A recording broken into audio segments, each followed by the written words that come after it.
பாடுகளின் பாதையில் பரமன் ஜேசுவின் நிலை 13.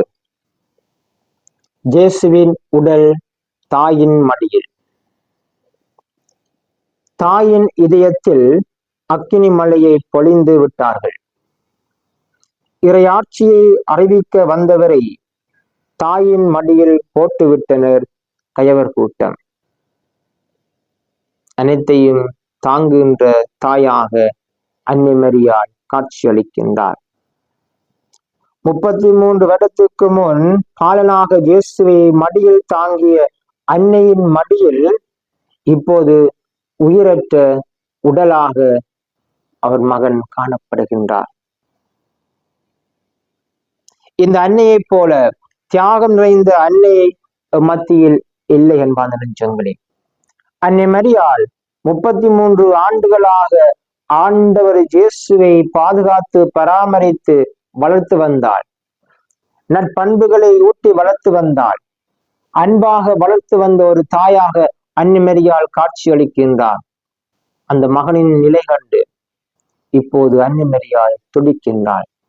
எனினும் இதோ உமது அடிமை, உம் சித்தத்தின்படி எனக்கு ஆகட்டும் என்று சொல்லிய அன்னை மரியாளுடைய வார்த்தை இங்கு நிறைவேற்றப்படுகின்றது.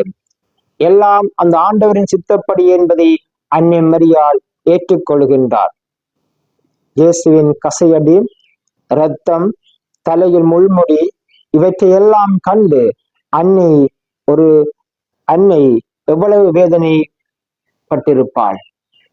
அன்பார்ந்தவர்களே, இந்த அன்னையை போல எங்களுடைய வாழ்விலே காணப்படுகின்ற அந்நியர்கள் எத்தனை சுமைகளை தாங்குகின்றதாக மாறுகின்றார்கள். பிள்ளைகளுடைய வாழ்க்கையை பார்த்து, பிள்ளைகளுடைய நிலையை பார்த்து, பிள்ளைகள் செல்கின்ற பாதைகளை பார்த்து எத்தனை அன்னைமார்கள் எம்மத்தியிலே துடிதுடிக்கின்றார்கள். தன்னுடைய மகன் ஒரு உண்மையுள்ள மகனாக வாழவில்லை, தன்னுடைய மகன் ஒரு நல்லவனாக சமுதாயத்திலே வாழவில்லை என்று சொல்லி ஏங்குகின்ற அன்னைமார் எத்தனை பேர் எங்கள் மத்தியிலே காணப்படுகின்றார்கள். இங்கே நீதியாக வாழ்ந்தவரே, உண்மையாக வாழ்ந்தவரே அன்னை மரியாள் தன்னுடைய மடியிலே ஏற்றுக்கொள்கின்றார். ஆனால் அநீதியோடும் உண்மையில்லா தன்மையோடும் வாழ்கின்ற எத்தனை பிள்ளைகள் இன்று நம்முடைய சமுதாயத்திலே வாழ்கின்றார்கள் என்பதை சிந்தித்து பார்ப்போம் என்பார்ந்த நெஞ்சங்களே. அன்னை மரியாளைப் போல ஒரு லட்சியம் படைத்த தாயாக எங் மத்தியிலே வாழ்கின்ற ஒவ்வொரு தாய்மார்களும் மாற வேண்டும். அன்னை மரியாளைப் போல ஆண்டுடைய சித்தத்தை நிறைவேற்றுகின்ற தாயாக மத்தியிலே வாழ்கின்ற ஒவ்வொரு தாய்மார்களும் மாற வேண்டும். ஆகவே இந்த வேளையிலே நாங்கள் மன்றாடுவோம்.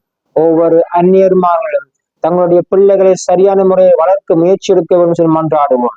ஒவ்வொரு பிள்ளைகளும் மனமாறி ஆண்டுடைய சித்தத்தை நிறைவேற்றுகின்ற பிள்ளைகளாக மாற வேண்டும் என்பதை என்று நிலையில் நாங்கள் ஆண்டவரை பார்த்து மன்றாடுவோம். இந்த நேரங்களிலும் உங்கள் பெற்றோரை கண் கலங்காமல் பாதுகாக்கும் கடமை உணர்வை உங்களுக்கு தாங்க. ஆமீன்.